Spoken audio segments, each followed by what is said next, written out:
Magandang araw sa inyo. Happy Sunday, araw ng linggo ngayon. At yung iba katatapos ng magsimba.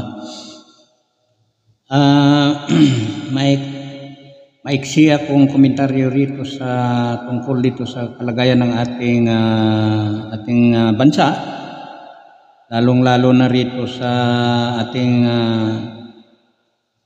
pampolitika, sapagkat hindi na natin naiintindihan kung ano na ang mga galaw ngayon, mga galaw ng ating mga politiko ngayon dito sa ating